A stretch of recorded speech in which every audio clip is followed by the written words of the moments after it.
Hi friends, good evening. কেমন আছো তোমরা সব? আশা করি ভালো আছো, আমিও ভালো আছি। তো এখন চায়ের সঙ্গে খাবার জন্য তো কিছু না কিছু একটা দরকার পড়ে।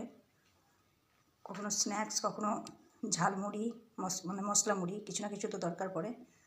তা এখন আমি ভাবছি চায়ের সঙ্গে খাবার জন্য কিছু একটা বানিয়ে নেওয়া যাক। এই জন্য নিয়েছি আমি বাঁধাকপি, গাজর, ফুলকপি আর নিয়েছি আলুটা তোমরা গ্রেট করে নিতে পারো। আর নিয়েছি ধনেপাতা, লঙ্কা কুচি। এই সঙ্গে তোমরা শিমলা মির্চও দিতে পারো, পালক শাকও দিতে পারো। এবার এটাকে আমি মেখে নেব। এই জন্য দিয়েছি আমি আধ বাটির মতো বেসন, আর দিয়েছি বড় চামচ 1 চামচ চালের আটা। এটাকে আমি এবার মেখে নেব। এর মধ্যে আমি দেব সামান্য পরিমাণ হলুদ গুঁড়ো, লঙ্কা গুঁড়ো। লঙ্কা আমার কাঁচা দেওয়া আছে, সেই জন্য লাল লঙ্কাটা কম দিলাম। 1 চামচের মতো ধনে গুঁড়ো, হাফ চামচ জিরে গুঁড়ো,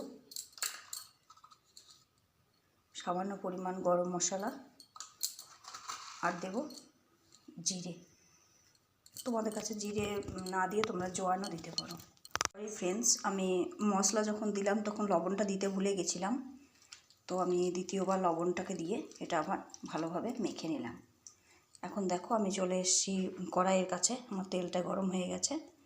এবার পকোড়াগুলো আমি এভাবে ছেড়ে দেব। এটা আমি বানাচ্ছি মিক্স পকোড়া। এখানে আমি চালের গুঁড়োটা নিয়েছি যাতে পকোড়াটা ক্রিস্পি হয়, সেজন্য। তোমরা চালের গুঁড়ো যদি না থাকে তো তার পরিবর্তে তোমরা খাবার সোডাও নিতে পারো।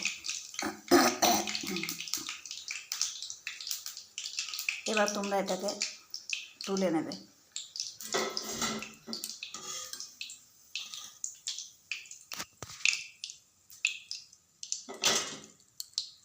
তৈরি হয়ে গেল মিক্স ভেজ পকোড়া।